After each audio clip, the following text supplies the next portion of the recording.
इस कार्यक्रम के पुण्यार्चक हैं श्री कंवर लाल जी, महावीर प्रसाद जी पाटनी, आर के ग्रुप, मदनगंज, किशनगढ़, राजस्थान।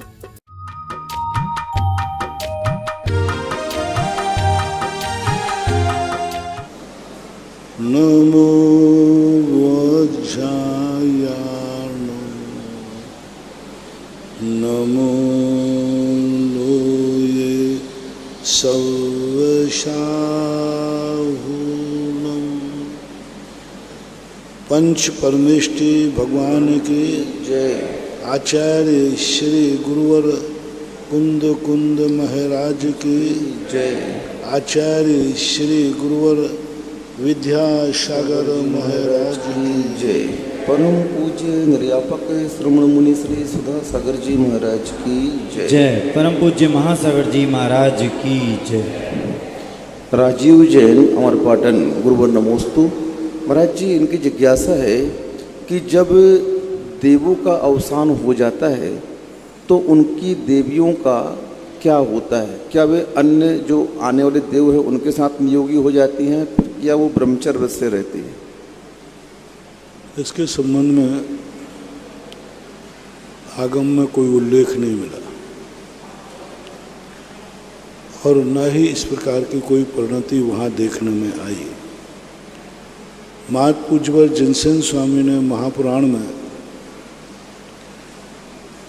ललितांग देव की देवी ललितांग देव के जाने के बाद उसकी 6 महीने की उम्र शेष रहती है, अतः वह 6 माह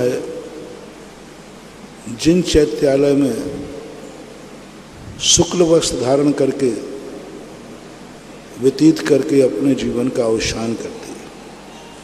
जैसे उसके देव का मरण हुआ उसी समय उसके गले की माला मुरझा गई, तो अवध ज्ञान से उसने जाना कि मेरी उम्र 6 महीने शेष रह गई है, 6 महीने बाद फिर मैं मरण प्राप्त होना। और बाद में वहाँ से मरण करके वह आंगर के जो राजा श्रीयांश वगैरह जो हैं, आदिनाथ भगवान के पूर्व भाव का जीव, ये सब उसी में आकर के मिलते जुलते रहे। बाकी और कोई कथन मिलता नहीं कि क्या होता होगा, क्योंकि वहाँ पर जो देव होते हैं वो गद्दी पर होते हैं। जो देव जन्मता है वहाँ जो भी वैभव होता है वो दूसरा देव उसे स्वीकार कर लेता है। अब यह वर्तमान की दृष्टि से उसको शायद इसलिए कथन नहीं किया हो कि वर्तमान एक परिवेश अलग ढंग से है, तो अपन इस संबंध में कुछ कह नहीं सकते। ये भी उल्लेख नहीं किया कि अंतिम देवी का अवसान दोनों एक साथ मरते। भोग भूमिका तो है कि दोनों एक साथ मरण को प्राप्त होते हैं। अंतिम सौधर्मेंद्र की इंद्राणी दोनों एक साथ मरेंगे या अलग अलग मरेंगे, ऐसा कोई उल्लेख आगम में नहीं मिल रहा है। आदि कुमार जैन, बंडन, नागपुर, महाराष्ट्र, गुरुवर नमोस्तु। महाराज जी, इनकी जिज्ञासा है कि जब आदिनाथ भगवान को आहार नहीं मिला, भगवान पार्श्वनाथ के ऊपर उपसर्ग हुआ, तब देवलोक कहाँ गए थे? क्योंकि पंचकारणकों के समय में, रत्न वृष्टि के समय में ये अपने अवधि ज्ञान के माध्यम से सब जान लेते हैं, तो उन्होंने उस समय ये क्यों नहीं जाना? और जानने के बाद क्या उन्हें पश्चाताप हुआ होगा? कर्म का उदय जब होता है तो अच्छे अच्छे लोग अपना ज्ञान लगाना भूल जाते हैं। कांख में छोरा, गांव में डिंडोरा। कांख में छोरा लिए और कह रहे मेरा बच्चा गुम गया। एक जोक आता है कि एक दादाजी कहते हैं कि अरे छोकरो मेरा चश्मा लाओ, चश्मा कहाँ है, चश्मा कहाँ है? तो छोरा आगे कहता दादाजी चश्मा तो आपकी नाक पे है। नहीं, नाक पे है, नाक पे लगा हुआ था। फिर भी तो ये सब चीज़ें हैं, जब मति कर्म का उदय होता है सब भूल जाते हैं। उनको तो छोड़ो, भरत बाहुबली दोनों बेटे अवध ज्ञानी थे, दोनों बेटे अवध ज्ञानी थे। भरत अवधिज्ञानी थे। जब भरत और बाहु का युद्ध हुआ, दोनों ने अवधिज्ञान नहीं लगाया। भरत पहले ही अवधिज्ञान लगा लेता कि मैं हारूंगा कि जीतूंगा, तो मामला बैठ जाता। बाहुबली ने भी नहीं लगाया। तो जब तीव्र कर्म का उदय होता है तो ज्ञान भी गुण हो जाता है। आदिनाथ का इतना निश्चित कर्म था कि उनके तीव्र कर्म के उदय के कारण से असंख्यात देवों में से एक देव का भी भाव नहीं हो रहा है। अवध ज्ञान लगाना कर्मों का वही क्षेत्र है।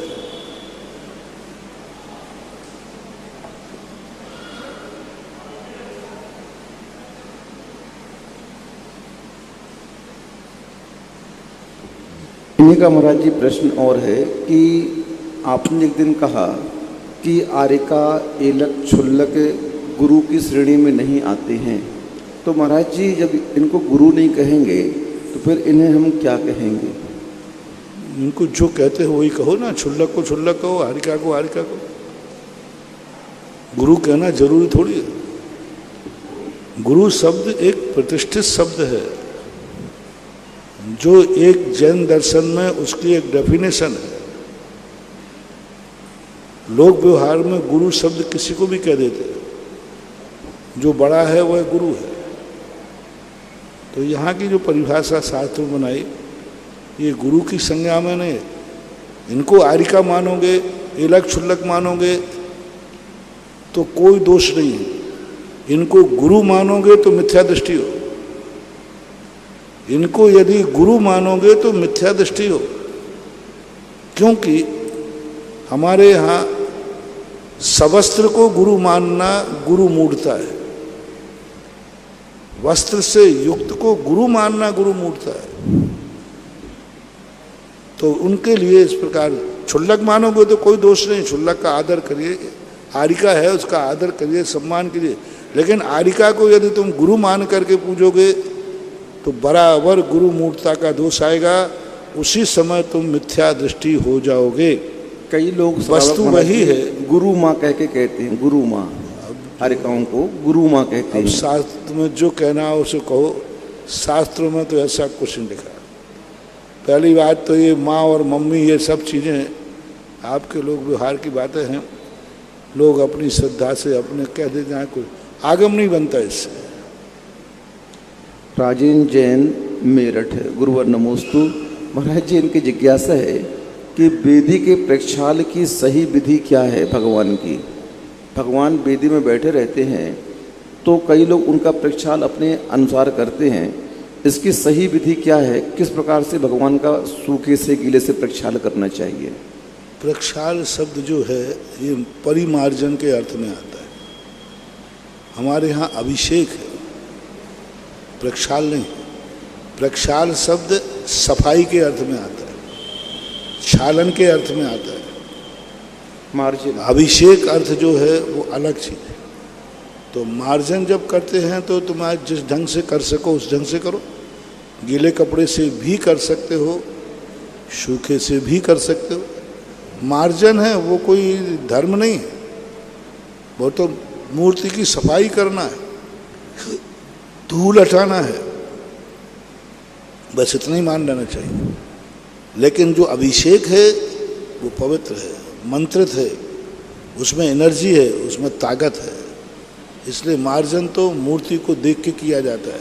कौन सी मूर्ति है, धातु की है, रत्नमयी है, पाषाण की है, देसी पाषाण की है, तो इनके सब ये मार्जन है। घी लगाना मूर्ति पर देसी माना, तो ये अभिषेक नहीं है, मार्जन है, ये औषधि है। ऐसा नहीं तो सूखे से करे पहले कि गीले से करे? जैसे मर्जी पर, जैसी मूर्ति हो, गीले से भी कर सकते हैं, सूखे से भी। लेकिन गीले से करो तो बाद में सूखे से जरूर करना, अन्यथा मूर्ति के ऊपर स्पॉट आ जाते हैं। पीतल की मूर्तियां हैं तो उसमें शाइनिंग खत्म हो जाती है। ऐसा। श्रीमती नविता जैन, महावीर नगर, कोटा, गुरुवर नमोस्तु। महाराज जी इनकी जिज्ञासा है, किसी के पास में ज्ञान अधिक है, किसी के पास में चारित्र अधिक है, तो दोनों में से पूज्य कौन सा है? क्या है पूछिए? किसी के पास में ज्ञान अधिक है, किसी के पास में चारित्र अधिक है, तो दोनों में विशुद्धि किसकी ज़्यादा बढ़ेगी? विशुद्धि चारित्रवान की ज़्यादा है, लेकिन पूजनीय उपकारी ज्ञानवान है। पुजवर कुंदकुंद भगवान ने लिखा है कि बहुत गुण चारित्री है, तपस्वी है, और एक ज्ञानवान है लेकिन तपस्या और चारित्र में कम है, तो वो चारित्रवान ज्ञानवान की वंदना करे, चारित्रवान ज्ञानवान के सम्मान दे, रिस्पेक्ट दे। दीर्घकालीन से पढ़ा लिखा है, चारित्र बहुत घोर मासोपवास करता है, बड़े बड़े चारित्र पालता है, संयम पालता है, लेकिन ज्ञान में कम है। दूसरा साधु चारित्र नहीं पालता लेकिन ज्ञान में प्रबलता है, तो उस चारित्रवान के लिए ज्ञानवान के सामने सम्मान करने की बात कही। लोक व्यवहार में भी यही देखा गया। रावण चारित्रहीन था लेकिन ज्ञानवान था, लक्ष्मण चारित्रवान थे, रामचंद्र जी ने लक्ष्मण को रावण के सामने झुका दिया, रावण के सामने विनय करा दी, रावण के सामने चरणों के पास खड़ा करा दिया, रावण के हाथ जुड़वा दिए। रावण के पास क्या था? ज्ञान था, चारित्र नहीं था। लक्ष्मण के पास चारित्र था, पर जाकर के राम ने खुद उपदेश दिया, जाओ उसके विनय करो, हाथ जोड़ो, और चरणों के पास खड़ा करवा दिया। इससे क्या संकेत मिलता है? ज्ञान पूजनीय है। और यही बात जैनागम में कुंदकुंद भगवान ने कही, शास्त्रों में स्पष्ट चारित्रिका के अंदर उन्होंने इस बात का उल्लेखित किया। तो अब ये विवक्षाएं उपकारी भाव से देखते हैं तो ज्ञान पूजनीय है, और विशुद्ध भाव से देखते हैं तो चारित्र है। तो व्यवहार में उपकारी भाव का ज़्यादा महत्व होता है। गुण स्थान किससे बढ़ेगा? जैन सिद्धांत ही तो बता रहा हूँ, कुंदकुंद को बता दिया ना। जैन सिद्धांत कहता है चारित्रवान ज्ञानवान की आराधना करेगा परोपकार। अब रही बात विशुद्धि की, तो विशुद्धि तो चारित्रवान की बढ़ती है अधिक। विशुद्धि अलग चीज है, विशुद्धि तो सम्यक चारित्री से ज़्यादा मिथ्या दृष्टि की होती है, भावलिंगी से ज़्यादा विशुद्धि अभव्य की होती है, प्रायोग लब्धि में ढला हुआ अभव्य। मुनि महाराज भावलिंगी से भी अधिक विशुद्धि है। तो विशुद्धि कोई बड़ी चीज नहीं है, मन वचन काया की निर्मलता का नाम विशुद्धि है। और यह जो विशुद्ध परिणाम है यह कोई भी कर लेता है, ऐसा विवक्षा है। वहाँ यही उपसर्गते उपकारी भाव।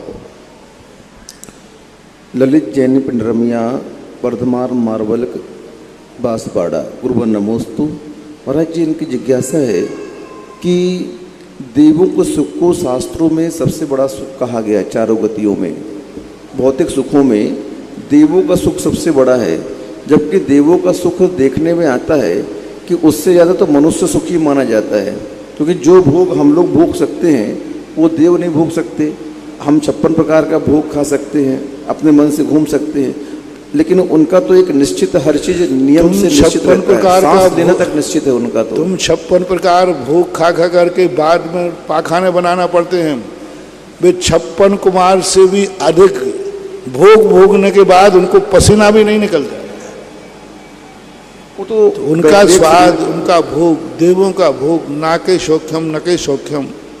मनुष्यों का सुख तो प्रतिकार मात्र है, उनका सुख जो है वो सुख है, ऐसी बात नहीं। संसार में सबसे ज़्यादा सुख की तरफ से, संसार के सुख की तरफ देखा जाए तो उनका सुख ज़्यादा है। संसारी सुख व्यक्ति सुख के बाद थक जाता है, देवता थकते नहीं। संसारी व्यक्ति हर प्रकार कोई भी सुख भोगेगा संसार का, खाते खाते थक जाता है। संसारी तो सोते सोते थक जाता है, सोते सोते थक जाता, अब मैं थक गया सोते सोते, कमर दुखने लगा, सोते सोते थक जाए, सोते सोते बेड सोल हो जाए, कुछ भी हो सकता। संसारी मनुष्य का इसलिए मनुष्य भोगने के बाद थकता है और देव भोगने के बाद थकते नहीं हैं। उनकी शरीर की परिणति ऐसी होती है।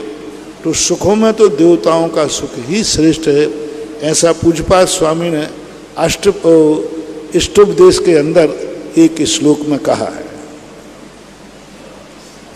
संजय मीना जैन, आधार ताल, जबलपुर। गुरुवर नमोस्तु। महाराज जी, इनकी भी एक जिज्ञासा है कि चतुर्थ पंचम गुण स्थानवर्ती, छठे गुण स्थानवर्ती मरकर के नियम से देवायु का बंद करते हैं।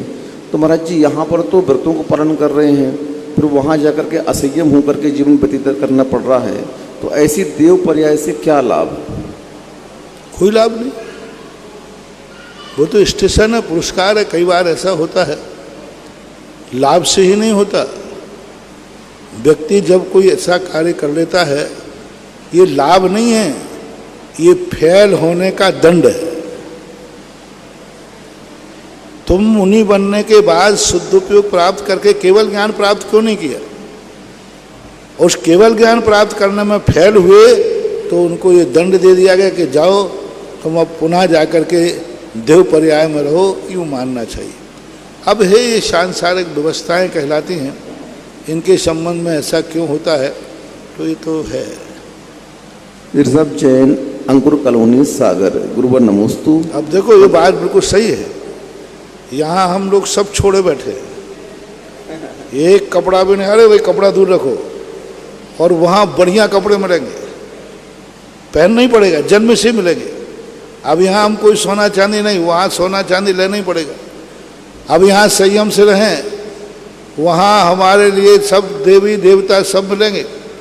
कम से कम एक देव बनेगा तो 32 देवियाँ तो जन्मते ही मिलना है, कम से कम 32। और वैमानिक देव में तो एक देव को जाते ही, चाहे वे महाराज गए हों, चाहे वे कुंद महाराज गए हों। इधर कुंद महाराज ने 11 वर्ष की अपेक्षा में दीक्षा ली, जिनसेन स्वामी ने 9 वर्ष की अवस्था में दीक्षा ली, बाल ब्रह्मचारी थे। और वहाँ जाते ही वे सब देव गए, पक्का है, और वैमानिक देव गए। वहाँ जाते ही हजारों देवियों के साथ उनका जीवन शुरू होता है। तो अब ये सारी व्यवस्थाएं हैं, ऐसा है। ऋषभ जैन, अंकुर कॉलोनी, सागर। गुरुवर नमोस्तु। महाराज जी, इनकी जिज्ञासा है कि 3 तीर्थंकर चक्रवर्ती और कामदेव हुए, तो उन्होंने शासन किया, तो शासन के दौरान क्या उन्होंने जिन धर्म की महिमा नहीं बढ़ाई, जिन मंदिर आदि नहीं बनवाए होंगे क्या वहाँ पर? 3 तीर्थंकर चक्रवर्ती और कामदेव हुए, तो उन्होंने अपने शासन काल में क्या जिन मंदिर आदि नहीं बनवाए होंगे, दान आदि नहीं किया होगा? वो स्वयं नहीं करते हैं, उन्होंने किसी को रोका नहीं होगा। बड़े लोग, राजा महाराजा कुछ नहीं करते, उनके सब प्लानर होते हैं, सब प्लानिंग होती है, इतना यहाँ खर्च करना है, इतना है, वो सब सेटल होता है। सेनापति वगैरह सब करते हैं, उनको कुछ नहीं करना पड़ता, प्रोटोकॉल होता है उनका।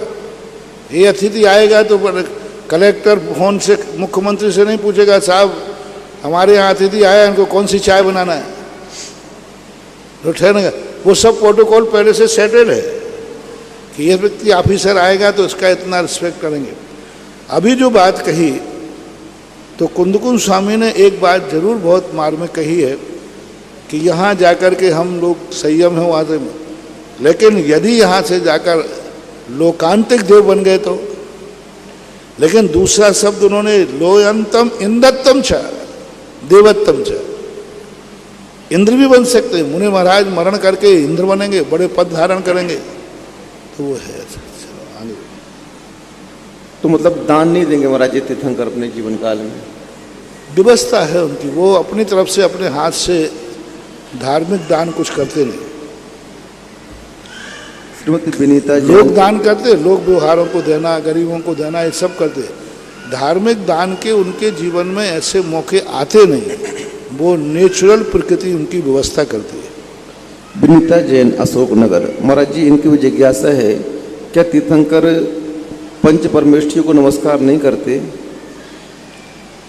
नहीं करते हैं ये भी भाव नहीं, करते हैं ये भी भाव नहीं। वो एक सहज ऐसी नियोग परिणति है। तीर्थंकर को कभी ये भाव नहीं आता कि मैं नमस्कार नहीं करूंगा, कभी भाव नहीं आता।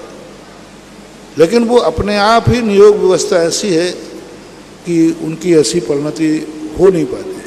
अब इसको नेचर कहें, नियोग कहें, प्रकृति की व्यवस्था कहें। डॉक्टर मगन जैन आष्टा, गुरुवर नमोस्तु। महाराज जी, इनकी जिज्ञासा है कि सम्यक्त्वाचरण चारित्र और सम्यक्त क्रिया में क्या अंतर है? दोनों एक है या दोनों अलग अलग हैं? सम्यक्त्वाचरण चारित्र जो कहलाता है, जो सम्यक्त के योग्य आचरण हो, वह कहलाता है। सम्यक्त क्रिया और सम्यक्त्वाचरण चारित्र एक ही है, क्योंकि सम्यक दृष्टि की क्रिया को कहते हैं। तो जो जो सम्यक दृष्टि हैं उनके कुछ ना कुछ आचरण होते हैं, चाहे वो चांडाल भी क्यों ना हो। सम्यक दृष्टि होने के बाद उसके आचरण में कुछ अंतर आएगा। पूज्यवर वीरसेन स्वामी महाराज ने श्री धवला जी के अंदर जब किसी त्रियंच को सम्यक दर्शन हो गया तो उसके परिणामों में अंतर बताया। महावीर स्वामी का जीव क्रूर था, हिंसक था, हिरण को मार के खा रहा था। जैसे उसको सम्यक दर्शन की प्राप्ति हुई, तैसे ही उसने मांस खाना छोड़ दिया। ये सम्यक्त्वाचरण चारित्र है।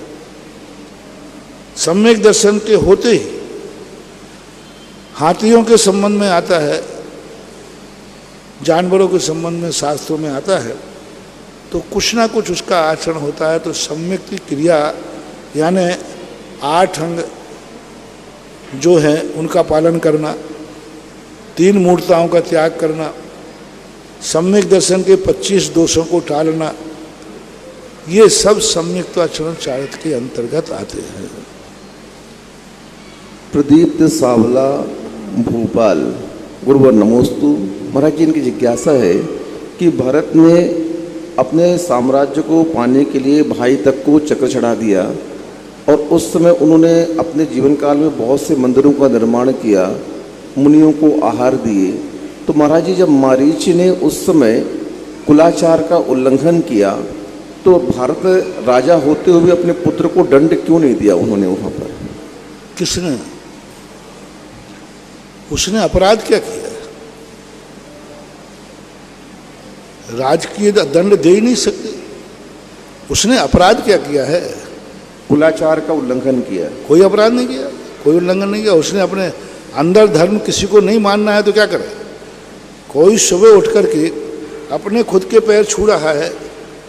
अब तो अपन लोग एक जनहित याचिका दायर करें कि साहब ये बहुत बड़ा अपराध कर रहा है। बोले क्या अपराध कर रहा है? ये सुबह उठकर अपने पैर छूता है। अब कानून इसको क्या दंड देगा? वकील साहब, कौन सी धारा में इसको दंडित करूं? नीति के विरुद्ध चल रहा है, लेकिन वो पैर छू रहा है और अपन कहें साहब ये बिल्कुल भारतीय संस्कृति के खिलाफ है, इसको दंडित किया जाए।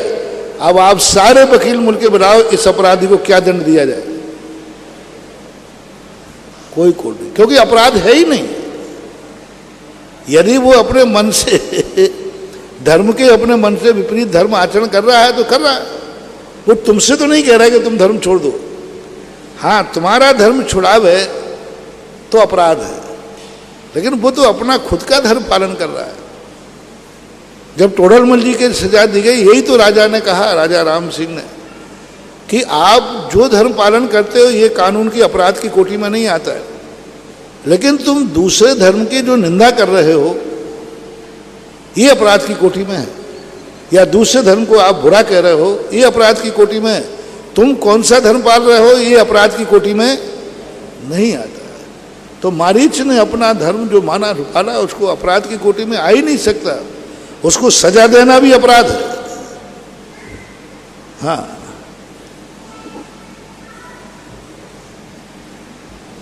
अतिशय नैवेद्य जैन, कोटा, राजस्थान, गुरुवर नमोस्तु। महाराज जी, इनकी जिज्ञासा है कि पुण्यानुबंधी पुण्य और पुण्यानुबंधी पाप, पापानुबंधी पाप और पापानुबंधी पुण्य क्या होता है? ये चार नाम जैनागम में नहीं है। पापानुबंधी पुण्य नहीं होता, क्योंकि जिससे पुण्य बंध होता है वो पाप है ही नहीं, उसको पापानुबंधी कैसे करें?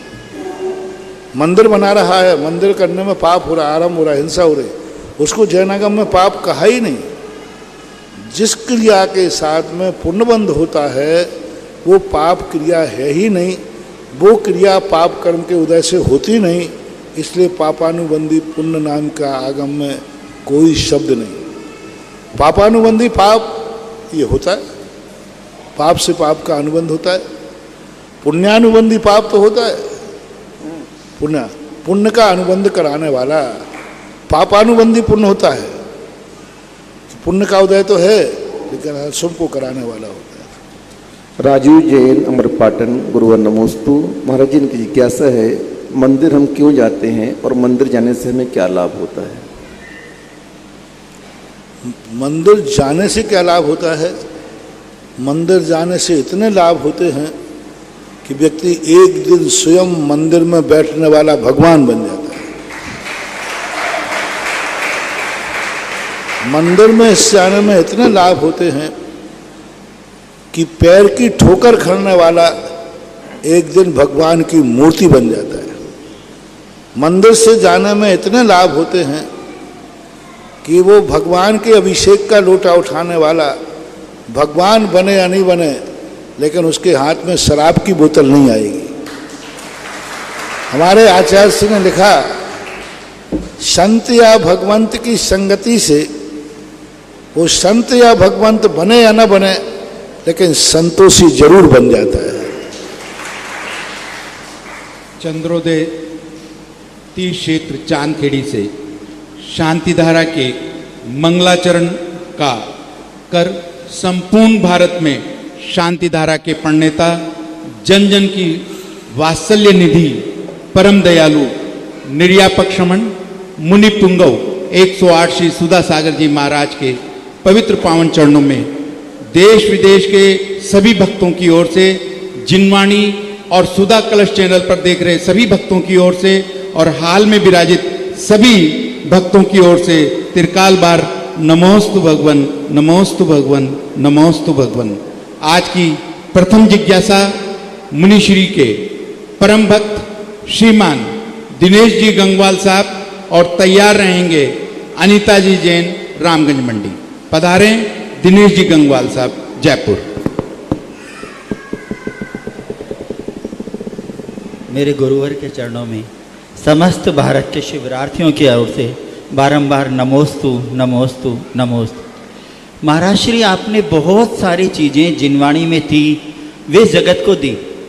छिपे हुए रहस्य चाहे शांतिधारा के हो चाहे भक्तामर के हो, खूब आपने जगत में दिए और आज पूरे भारत में हर मंदिर हर व्यक्ति के हृदय में है। लेकिन एक अनुपम चीज़ और दी महाराज जी, वो आपके स्वयं की है। आपके स्वयं की उस चीज़ से हजारों लोग प्रभावित हुए और वो है महाराज श्रावक संस्कार शिविर।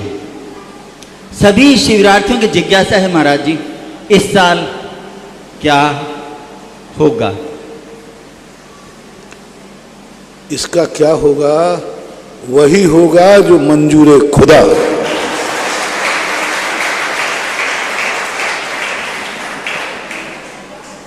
कह दिया, वही होगा जो प्रकृति को मंजूर होगा। कभी कभी क्या होता है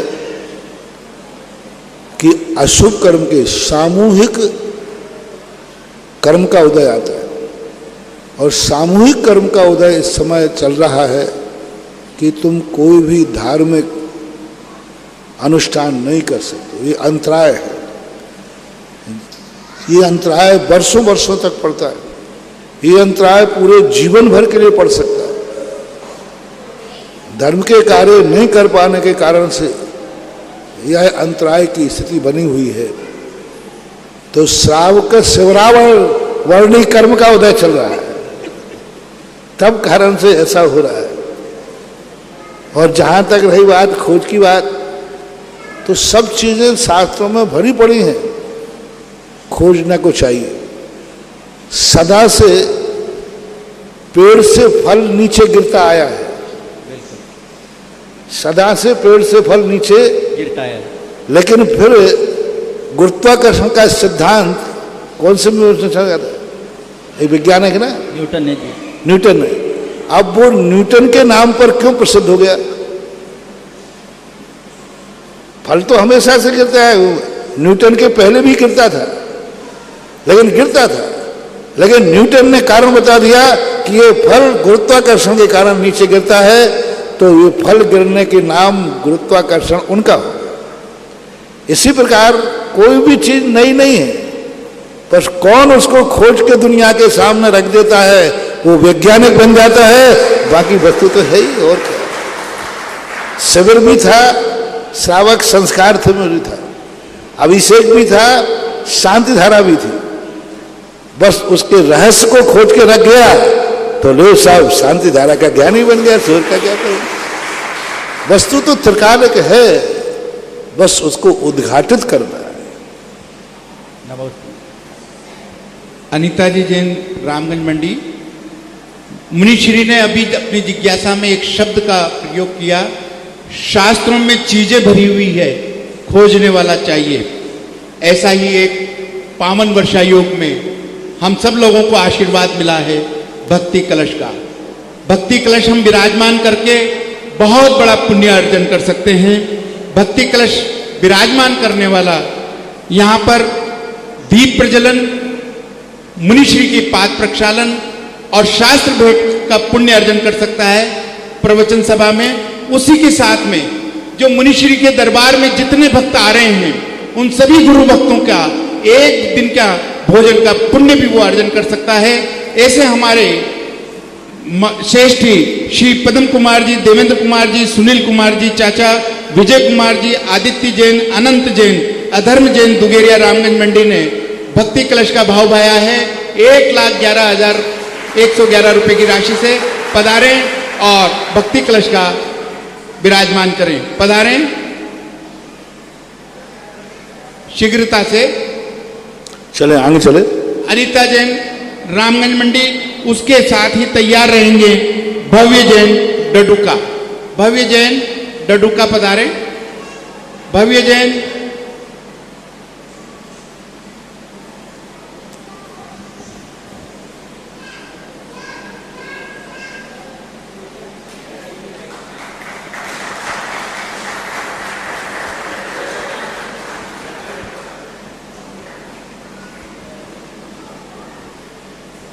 गुरुदेव आपके चरणों में बारंबार नमस्तु नमस्तु नमस्तु। गुरुदेव मैं डडुका से। गुरुदेव हम भारतवासियों पे आपका बहुत बड़ा उपकार है। गुरुदेव जिस प्रकार आपने सांगानेर संस्थान को चालू किया और वहाँ के विद्वान जो कि छोटे छोटे गांव और बड़ों गांवों में भी, बड़े शहरों में भी जो धर्म की प्रभावना कर रहे, गुरुदेव छोटों और बड़ों को धर्म से जोड़ रहे हैं। हम भारतवासी आपके बहुत बड़े ऋणी है गुरुदेव। गुरुदेव डडुका गांव में हर साल के प्रति इस साल भी अष्टानी का पर्व का आयोजन हुआ। गुरुदेव उसमें सांगानेर से जो विद्वान पधारे उनके निर्देशन में गुरुदेव 21 तारीख को सामूहिक अभिषेक हुआ। और गुरुदेव इतिहास में डडुका में ऐसा पहली बार हुआ था जिसमें डडुका में छोटे से बड़ों ने सबने अभिषेक किया। गुरुदेव हम सब आपके बहुत बड़े ऋणी है। गुरुदेव मेरी शंका है, जैसे एक भजन है, मैं भक्त तेरा हनुमान सा तू राम मेरा है। गुरुदेव राम के रूप में तो आप हमें मिल गए, अब गुरुदेव हम हनुमान की तरह सच्चे और अच्छे भक्त कैसे बने? जो हनुमान ने किया वो तुम्हें करना पड़ेगा। हनुमान को लोग संकट मोचक मानते, तो भक्त वह नहीं है जो भगवान से अपने संकट दूर कराता है। भक्त वह है जो सदा भगवान के संकट दूर करने के लिए तैयार रहता है। बस यही है। अंगरक्षक बन जाओ गुरु और भगवान के। राष्ट्रपति होता है, राष्ट्रपति अंगरक्षक की रक्षा नहीं करता, अंगरक्षक राष्ट्रपति की रक्षा करता। इसी प्रकार भगवान और गुरु से अपनी रक्षा का सवाल मत प्रश्न करो कि हे भगवान, हे गुरुदेव मेरी रक्षा करो, सदा ये भाव करो मैं सदा गुरु और भगवान की रक्षा करूं तो हनुमान बन जाओ। हनुमान ने रामचंद्र जी से अपनी कभी रक्षा नहीं कराई, सदा रामचंद्र जी के संकट दूर करने के लिए तत्पर रहे। यही हनुमान बनने की विशेषता है, मार्ग है, ऐसा। अंशुल जैन गोदत पधारें और तैयार रहेंगे विवेक जैन जावर। जहाँ अभी ये डड़ूका की बात कर रहे हैं ना, बागड़ की, श्रमण संस्कृति संस्थान के विद्वान से प्रभावित हो रहे। बस एक बात का जरूर है कि बागड़ प्रांत के जितने विद्यार्थी संस्थान से निकले वे कोई प्रभावना नहीं कर रहे। बागड़ के जितने हमारे विद्यार्थी निकले ना तो प्रवचनों को जाते, अर्थुना के कितने विद्यार्थी हैं, जलाना और भी विद्यार्थी हैं। यदि वे अपने बागड़ में प्रभाव ना करें, जैसे महाराष्ट्र के विद्वान यहाँ से जाकर महाराष्ट्र में विद्वान कर रहे हैं, तो जो जिस स्थान के विद्वान संस्थान से निकलते हैं, यदि वो अपने एरिया में प्रभाव ना करें तो ये प्रभावना दिन दूनी रात चौगुनी बढ़ सकती है। इसलिए जब तुम श्रमण संस्कृति संस्थान से प्रभावित हुए हो तो जो बागड़ के श्रमण संस्कृति संस्थान के स्नातक हैं उनको संदेशा दे देना कि आपके नाम पर महाराज जी दुखी हैं और आप लोग अपने अपने एरियो में और जहाँ तक बने दूसरे एरियो में जाकर प्रभाव ना करना। ज्ञान जब प्राप्त होता है ज्ञान को बांटना चाहिए, और जितना ज्ञान बांटोगे तो फिर वही आएगा। सरस्वती के भंडार की बड़ी अपूर्व बात, ज्यों खर्चे त्यों त्यों बढ़े, बिन खर्चे घट जाए। मेरे जीवन में अनेकों उपकार, चमत्कार और अतिशय करने वाले आत्मा के अनंत प्रदेशों में विराजमान प्रातः स्मरणीय परम उपकारी गुरुवर के चरणों में मेरा और मेरे पूरे परिवार का बारंबार नमोस्तु नमोस्तु नमोस्तु। गुरुदेव, जिज्ञासा यह है कि हम ये दो पंक्तियां बोलते हैं कि तुमसे दानी क्या कोई हो, जग को दे दी जग की निधियां, दिन रात लुटाया करते हो शम शम की अविनाश्वर मणियां। तो यहाँ पर ऊपर वाली लाइन में निधियों से क्या तात्पर्य, कौन सी निधियां दे दी, कौन सी निधियां, और नीचे शम शम की अविनाश्वर मणियां, ये कौन सी, इसका भी क्या तात्पर्य है? ये दोनों का तात्पर्य। निधि का अर्थ होता है जो हमें वैभवशाली बनाए, निधि का अर्थ होता है जो हमें समृद्ध बनाए। तो धर्म जो अपने वचनों के माध्यम से निधि देता है, विल पावर, मैंने अभी कहा था ना, संसार की दृष्टि से व्यक्ति का जब सब कुछ छूटता है तो वो अपने आप को अनाथ मानता है, और धर्म की दृष्टि से सब कुछ छूटता है तो वो अपने आप को त्रिलोकी नाथ मानता है। एक का संसार में आपका सब कुछ छूट जाए, तुम अकेले बचो तो तुम्हें क्या फीलिंग होगी, अरे मैं तो अनाथ हो गया। दूसरे भी लोग क्या कहेंगे, अनाथ हो गया। और धर्म की दृष्टि से सब कुछ छोड़कर अकेला खड़ा हो जाता है तो दुनिया कहते हैं ये सबका नाथ हो गया, जगन्नाथ हो गया। कितनी मंतर है। तो ये समसम की बढ़िया है। ऐसी क्या निधि धर्म की है कि संसार में सब कुछ छूट जाए तो अनाथ हो जाता है, और धर्म में ऐसा क्या वैभव दे देता है कि सब कुछ छूटने के बाद जगन्नाथ हो जाता है। यही से नमोस्तु गुरुवर, नमोस्तु। विवेक जैन जावर और उसके बाद तैयार रहेंगे श्रीमती मंजू जी छाबड़ा, जयपुर। मेरे पूज्य गुरुदेव के चरणों में शत शत नमन। यह प्रश्न मेरा नहीं, मेरी मम्मी का है। उनका 2 साल में, मतलब रत्नात्रय के व्रत चल रहे थे, 2 साल में 6ठी बार जब रत्नात्रय हुआ तो उनको कोरोना होने के कारण अस्पताल में वो भर्ती थी, और उनकी मतलब अब बीपी की गोली भी चल रही है और रत्नात्रय टूट गए हैं। इसके लिए अब क्या करना चाहिए? कोई बात नहीं, बीमारी आदि से छूटे हैं, आगे 1 साल बढ़ा देना, हो जाएगा। नमोस्तु गुरुदेव। श्रीमती मंजू जी छाबड़ा और तैयार रहेंगे ललित जैन, काला पीपल। मानसरोवर के परम हंस परम श्रद्धेय मेरे गुरुवर के चरणों में बारंबार नमोस्तु नमोस्तु नमोस्तु।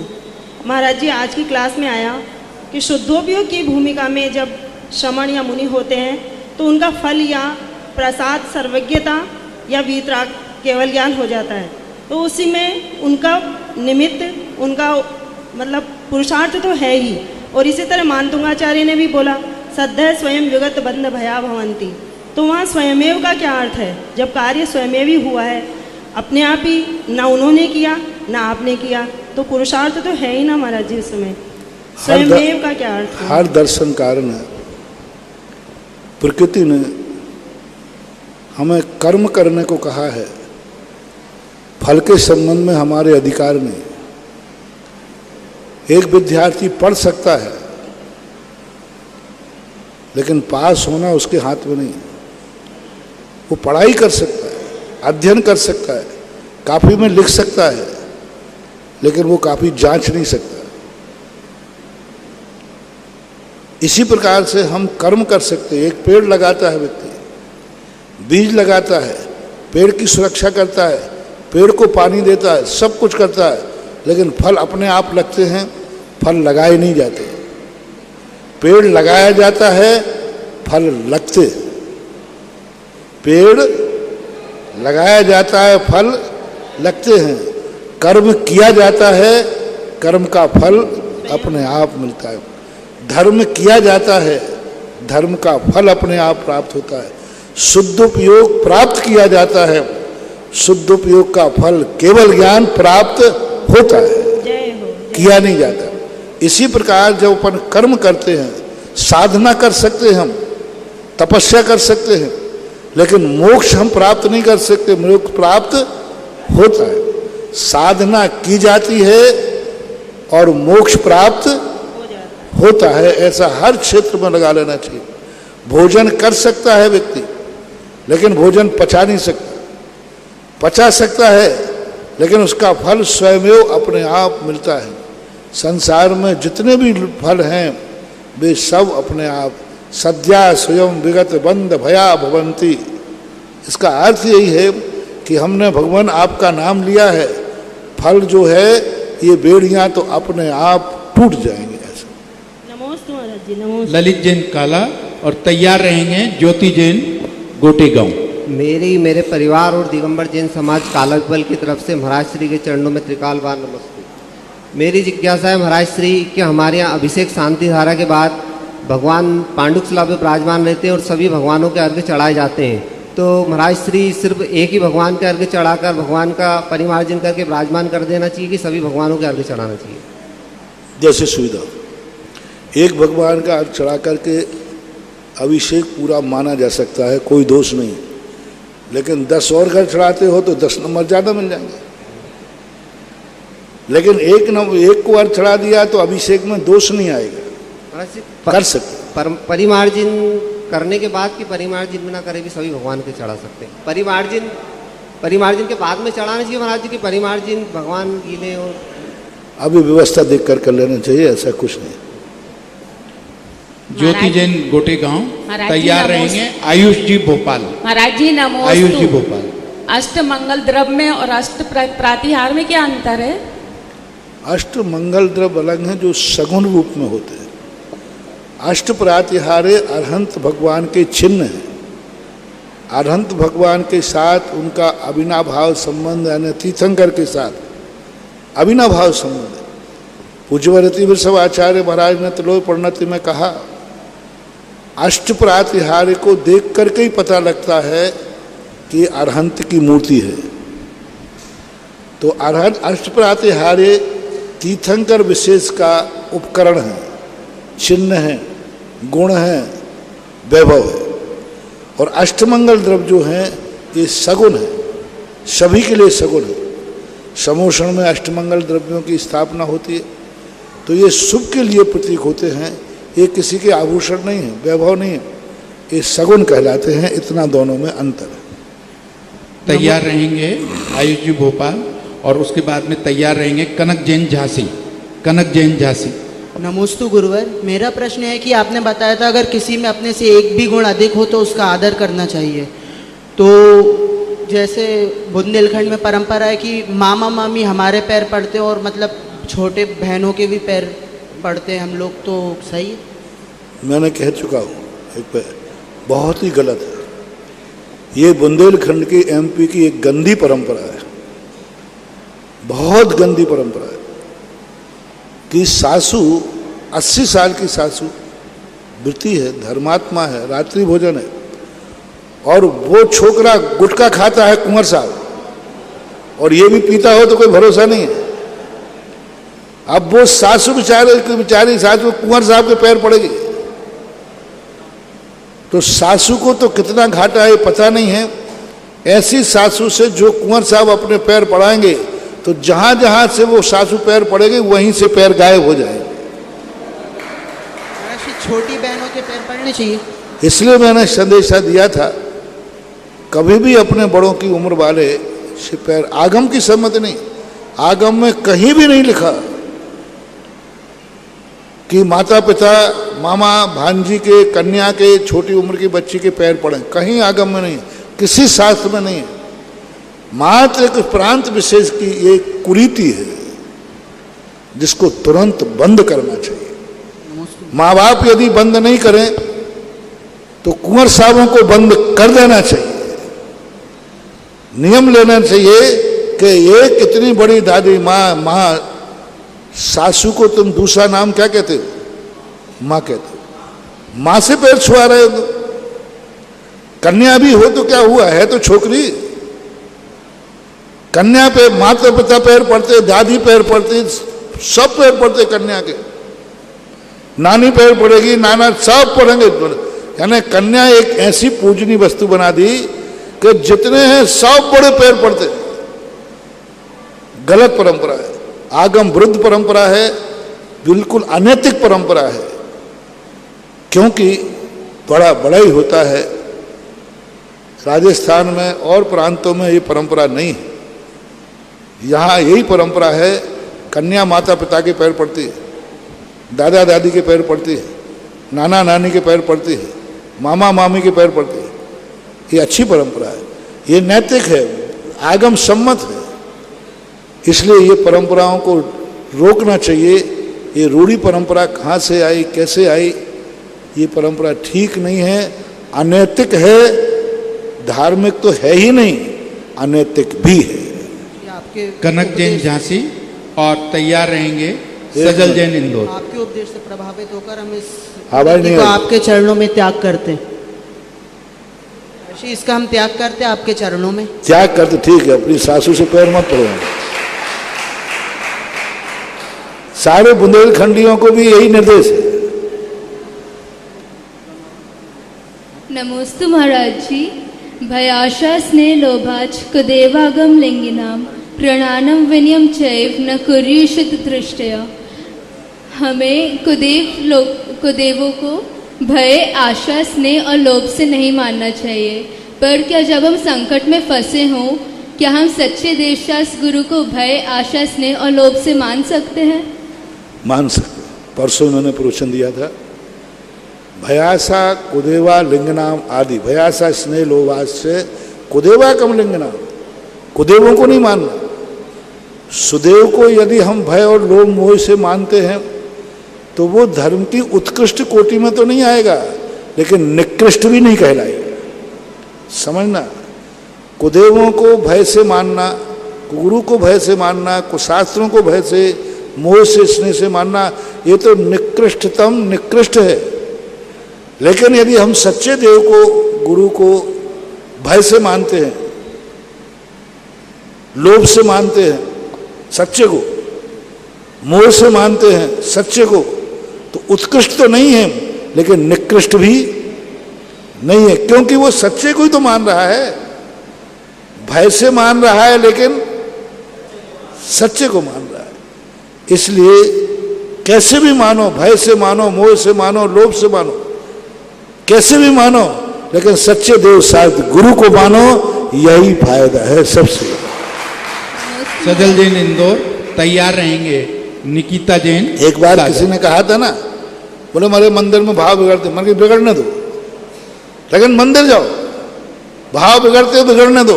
महाराज बोले भगवान को गाली देने के बाद दे के आए, लेकिन मंदिर जरूर जाए। बिना काम के मंदिर कर। महाराज जी मेरा धर्म करने का मन नहीं होता, तो भी करो, तो भी करो। कम से कम उस समय उतनी देर के लिए तू भगवान को गाली दे रहा है, किसी दूसरे को तो नहीं निपटा रहा है। भगवान का तो कुछ बिगड़ने वाला है नहीं, लेकिन दूसरे को निपटाएगा तो। और सीधी बात है, सत्य धर्म के पास हम कैसे भी रूप में जाएंगे, एक ना एक दिन उसका प्रभाव हमारे ऊपर पड़ेगा। बुरे मन से भी जाएंगे तो एक दिन हमारी बुराई, धर्म पृथ्वी के समान होता है। जिस पृथ्वी पर हम गंदगी भी करेंगे तो दूसरे दिन पृथ्वी उस गंदगी को माटी बना करके जमीन बना देती है। तुम लोग खुले में नहीं जाते, हम जाते हैं। हम लोग कहते हैं खुले में गंदगी करके जाते हैं, 2-4 दिन बाद जाते हैं तो वो गंदगी क्या मिलती है? माटी मिलती है। हमने पृथ्वी पर गंदगी की और पृथ्वी ने क्या किया? उस गंदगी को समाप्त करके माटी बना दिया। तो धर्म कैसे भी भाव से करोगे, वो एक ना एक दिन तुम्हें बुराई से अच्छाई की तरफ ला ही देगा। नमोस्तु महाराज जी।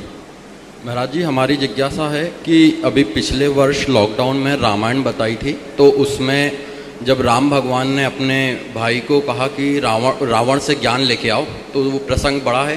तो रावण ने उनसे पलटवार में क्वेश्चन पूछा उसमें कि मैं तुमसे, मतलब मैं ब्राह्मण, तुम क्षत्रिय, मेरा कुल तुमसे बड़ा, मेरा ज्ञान तुमसे बड़ा, मेरा मतलब चारों वेदों का ज्ञाता, ज्ञान का डंका बजता है मेरी पूरी दुनिया में। और उसके बाद तीसरा उन्होंने कहा कि मेरी सेना तुमसे बड़ी, मेरे सेना में ऐसे ऐसे लोग कि मतलब समझ गए। फिर मेरी हार क्यों हुई?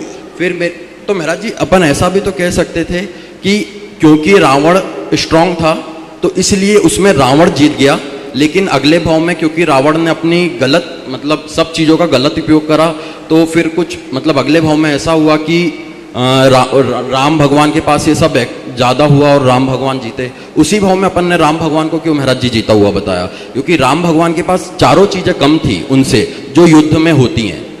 तो फिर तो महाराज जी, जिज्ञासा ये है कि उसमें अपन ऐसा भी तो बता सकते थे, मतलब ऐसा हुआ होगा कि राम भगवान। ऐसा नहीं, देखो भगवत्ता अलग चीज है।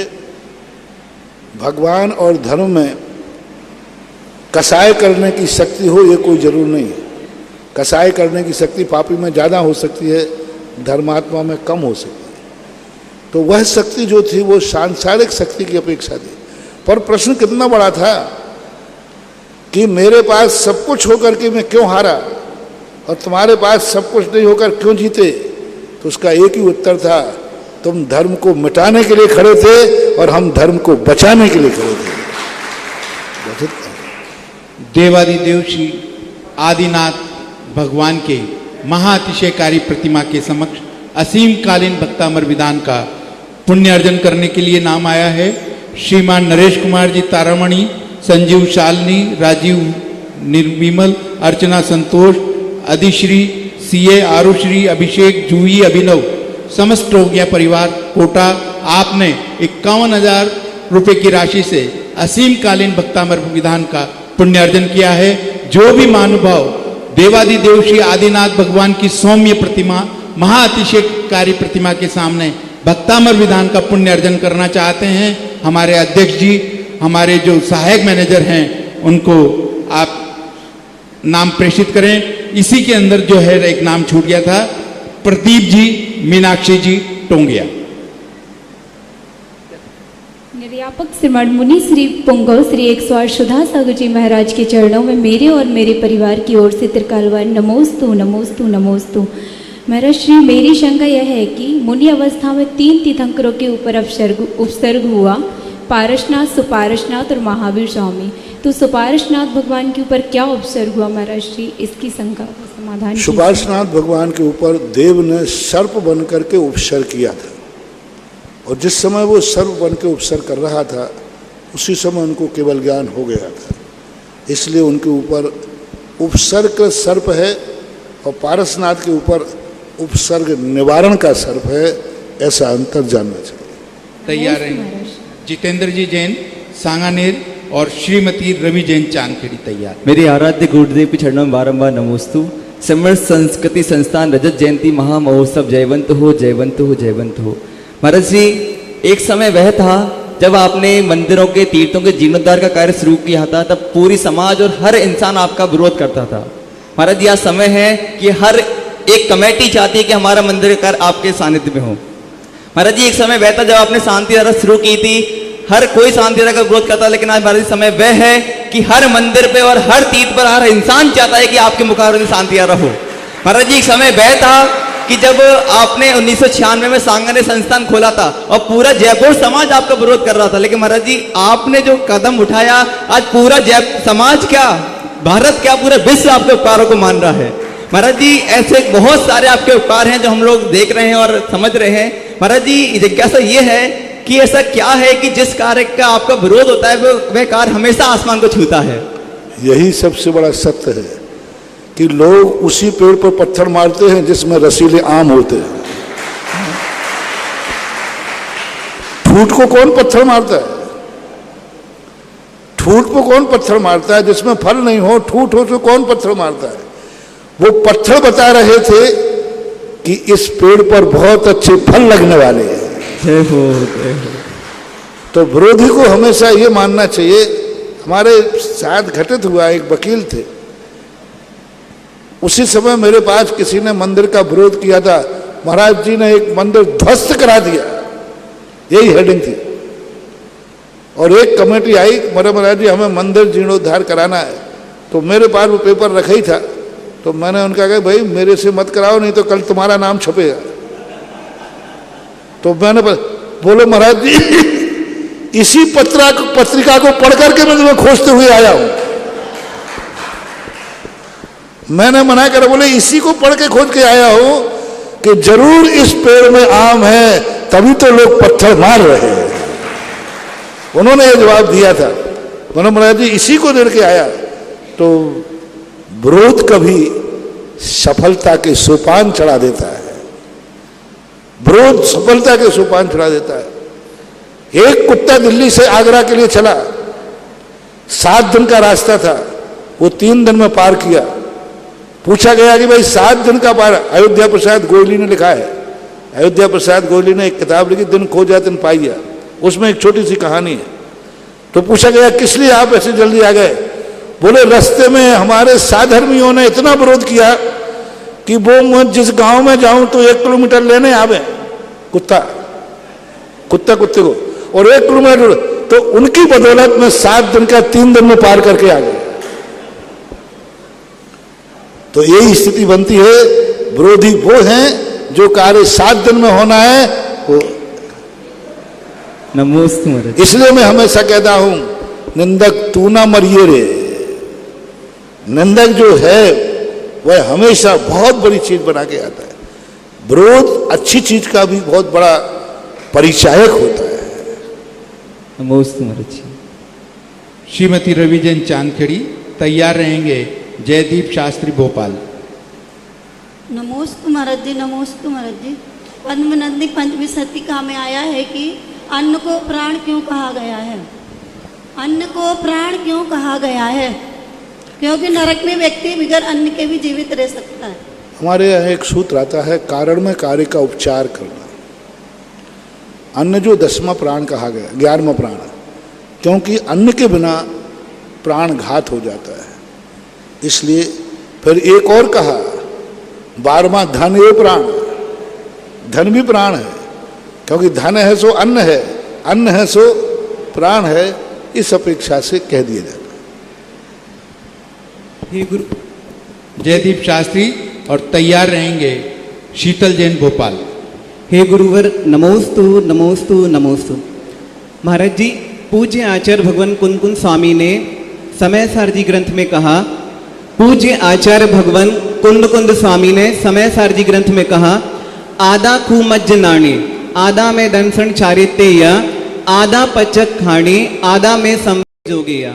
तो महाराज जी, यहाँ पर नए विवेक्षा से हम किस प्रकार यहाँ पर क्रम लगाएं उसको हम समझ पाए। नमोस्तु महाराज श्री। आधार में आधे को कल्प, आधा खुमज्ज नाने, आधा ज्ञान में आत्मा है,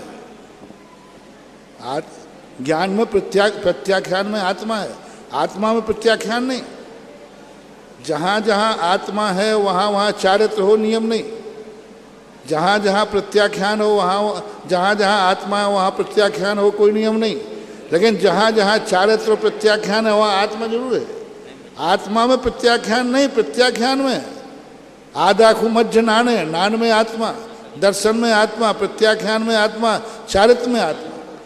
तो जहाँ जहाँ इसके गुण कह लेते हैं वहाँ आत्मा जरूर पाई जाती है। तो निश्चय नहीं की अपेक्षा से व्यापक भाव जब बनता है तो आत्मा सब में व्याप्त होकर रहती, चारित्र में आत्मा, ज्ञान में आत्मा, दर्शन में आत्मा, सब में व्याप्त होकर रहती। तो उससे व्यापक संबंध कहते हैं। तो निश्चय नहीं की अपेक्षा से एक उस महाशक्ति को देखा गया जिसमें एक को पकड़ते ही सारे आ गए। तो आत्मा को पकड़ लेंगे तो हमारे लिए सारी चीजें देखने में आ जाएंगी। और सब में जब आत्मा है तो क्यों ना आत्मा का ही ध्यान किया जाए, ये बात। आज हमारे मध्य श्री पार्श्वनाथ दिगंबर जैन मंदिर केथुली की कमेटी मोक्ष रखने के लिए मुनिश्री के आशीर्वाद प्राप्त करने के लिए आई है। पत्रिका के विमोचन के लिए पधारे हुक्म जैन काका, आनंद जी ठोरा, राजेंद्र जी बिना नाम के नाम मत बोला, चले आगे जिज्ञासा बोले। शीतल जैन भोपाल और तैयार रहेंगे पारस जैन इंदौर।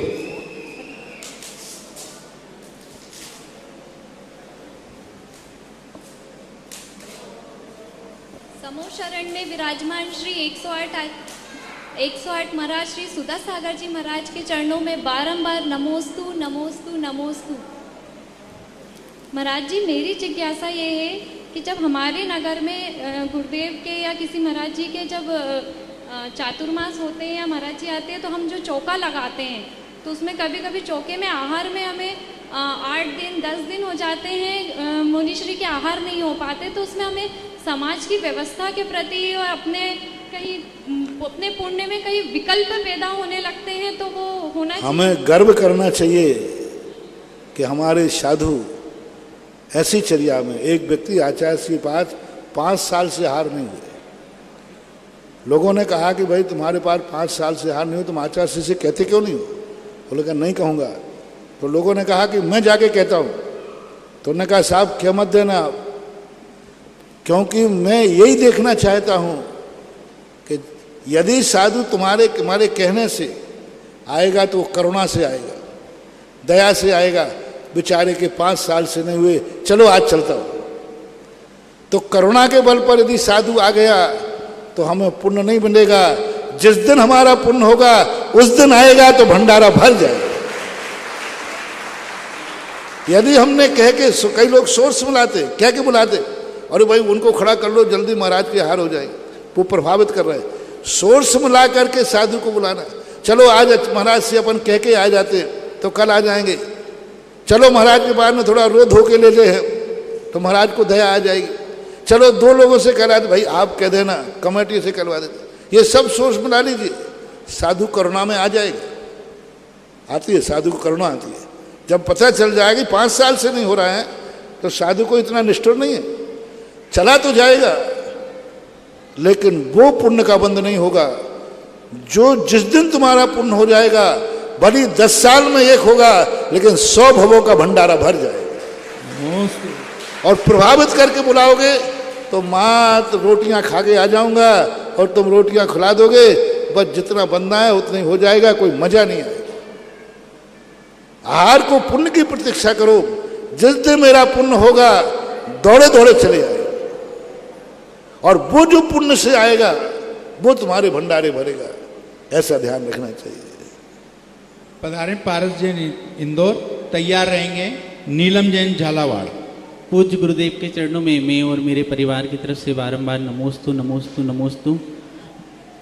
मुनिश्री, तिलोई परिणति में आता है, नंदीश्वर की जब वर्णन पढ़ते हैं तो जिनेंद्र भगवान की प्रतिमा का वर्णन आता है, तो उसमें बताते कि भगवान के दांत ऐसे होते जब मोती जैसे चमकते हैं।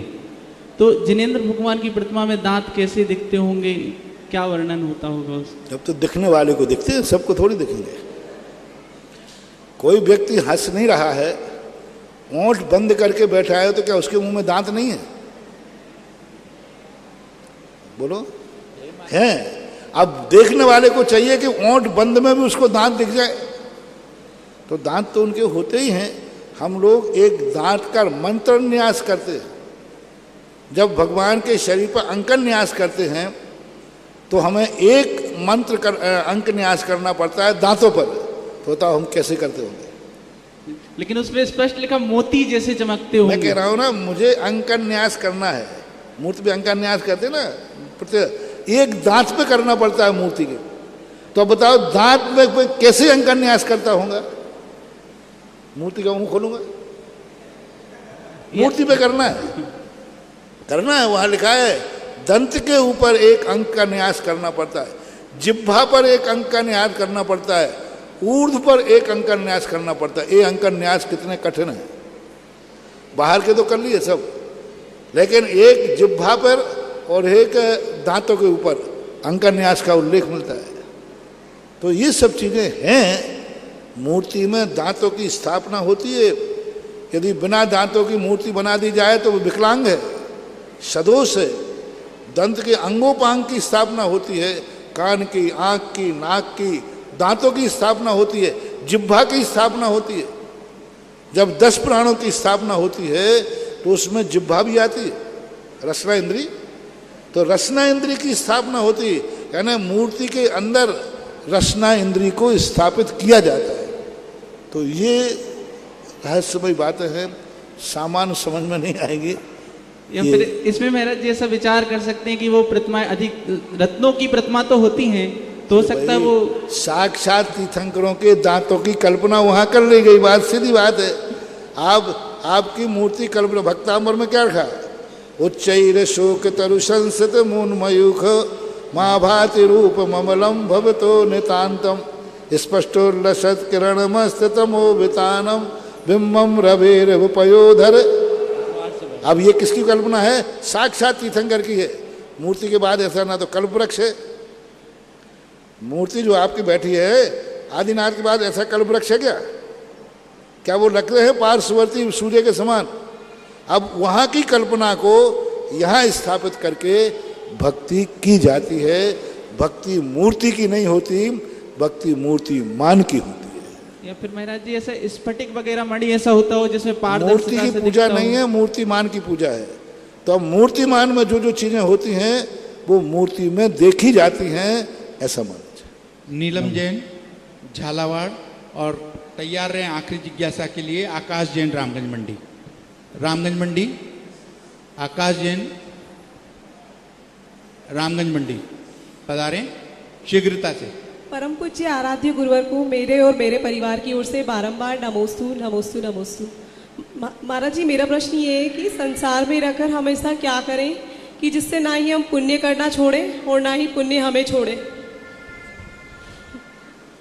ना पुण्य करना छोड़ें, तो इसके लिए हमारे लिए पुण्य के फल के प्रति प्रीति लाना पड़ेगी। हमने एक दिन कहा था भय और लोभ, ये दो चीजें हैं व्यक्ति को कुछ ना कुछ करने को मजबूर करते हैं।